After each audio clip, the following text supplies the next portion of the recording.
नाम मत हंसवाइए कि बड़ा नीक लागेला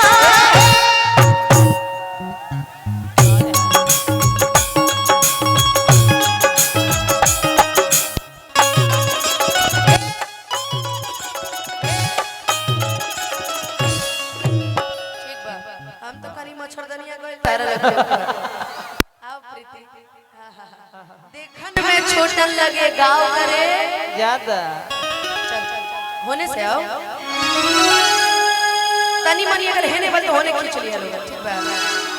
कि बड़ा नीक लागेला वाह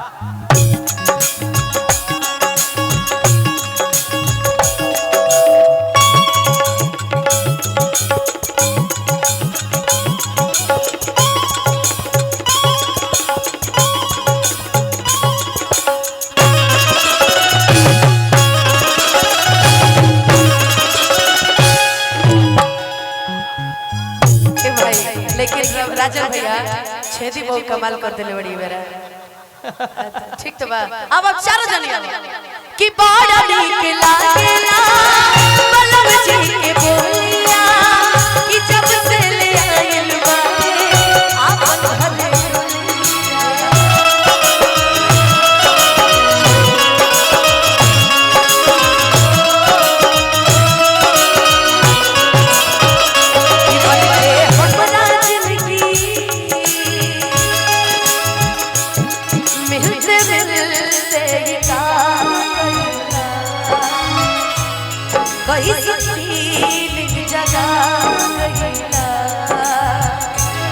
दुनिया के भूला के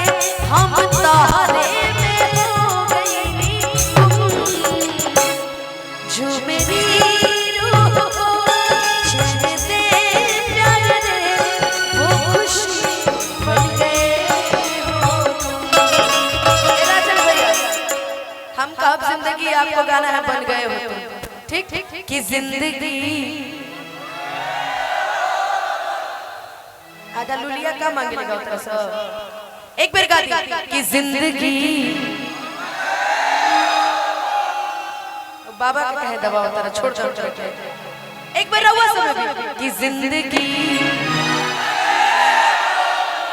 एक बार रहुआ सब कि जिंदगी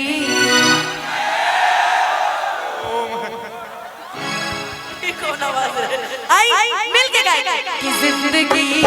बन गए हो जिंदगी बन गए हो जैसन सोचले रहनी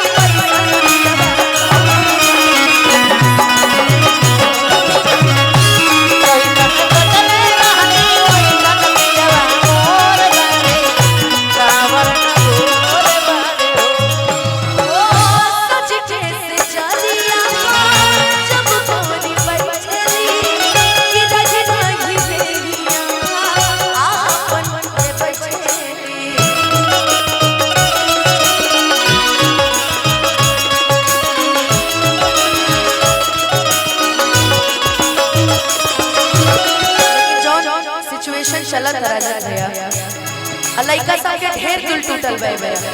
तो ही से जितना हमार दोस्त बनी सब तोहरा के देख के गावत होई एतबार नहीं